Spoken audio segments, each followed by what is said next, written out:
So Clue is a very old game. It was first published back in 1949.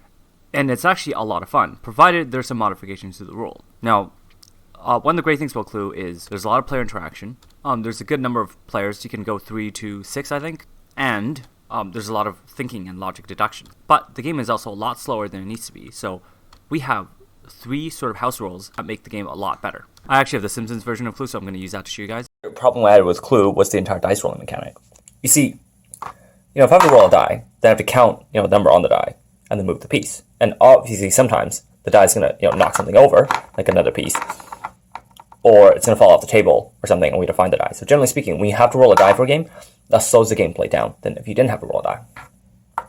And plus, it just adds certain sort of random chance that we don't need. So what we did was like, let's not use a die and just move every piece just 6 squares every turn. When that happens, if I'm going 1, 2, 3, 4, 5, 6, I'm still forced to count the movement every turn, which also slows down the game. If I can finish a game in 20 minutes, why would I add rules to make it finish in 40 minutes when the exact same gameplay is the same? The gameplay of Clue is, logic deductions and, guessing what everybody else's hidden cards are. So what we did was simple. We don't bother with any of the grid. All we do is every turn you can move one room to your adjacent, or again, use the tunnels. And of course, when you're, guessing somebody else, that person still goes into the room. So again, all that gameplay is there, but we don't use any of the grids or any of the dices. Bam, that just makes the gameplay so much faster. You don't have to count spaces, you don't have to worry about the die. You just move one room to your adjacent. Turns are fast, turns are quick. So, you're not waiting for other people to make their moves. All you're doing is every turn, there's player interaction, because every time someone moves a room, they make guesses, and then you show your cards if you have them. So there's always communication back and forth between each player. So there's a lot of player interaction. There's a lot of chatter.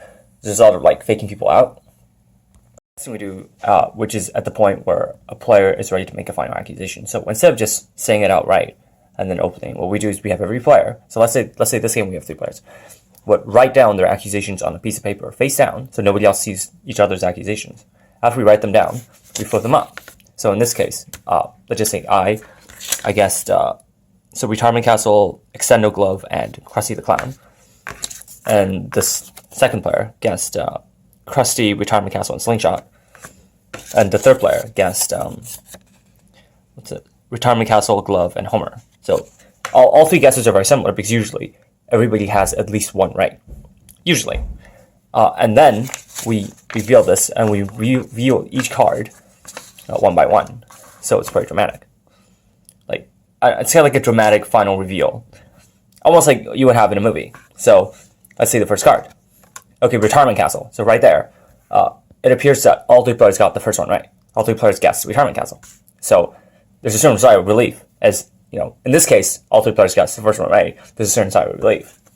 Extendo Glove. So in this case, this player is now incorrect because he got Slingshot instead of Extendo Glove. But these 2 players, we both have both the first 2 right.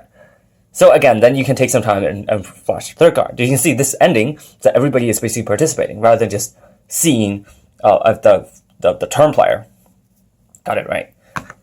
And dun-dun-dun, it's Krusty the Clown. So this player is the winning player because he got all 3 right.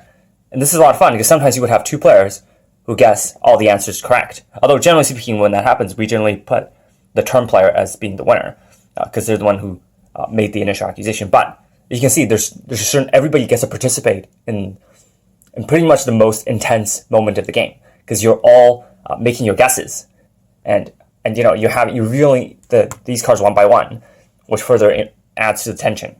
It's so much fun.